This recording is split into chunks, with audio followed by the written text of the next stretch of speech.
This is a great question. Charles, what do you think about how projects handled their stolen coins with the recent Kucoin hack from Lukenum?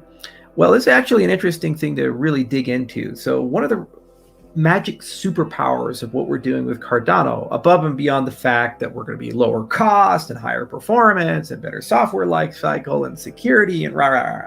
Okay, set all that aside for a moment. When you create an application or a token, there is a notion of control. How do you upgrade it? How do you make changes to the monetary policy? How do you do refunds or reimbursements or recover from theft events?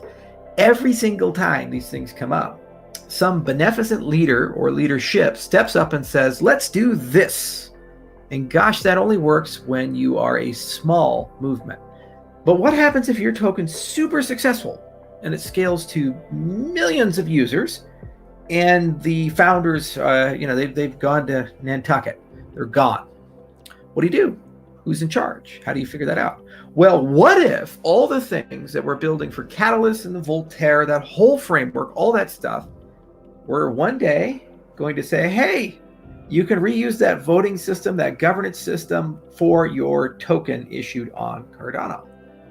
Would that be something interesting to you?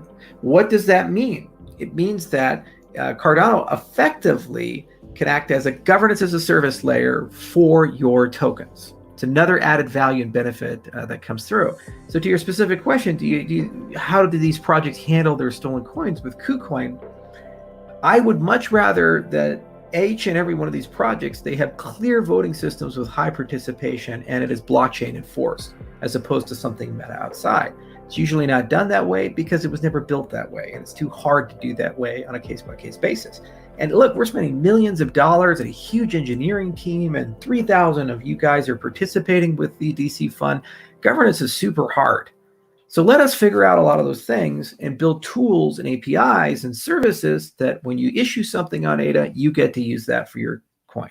So you get great governance as well. And then people are going to be able to have a much easier time handling these types of case-by-case basis, like stolen coins, for example, or recovering lost coins or these types of things.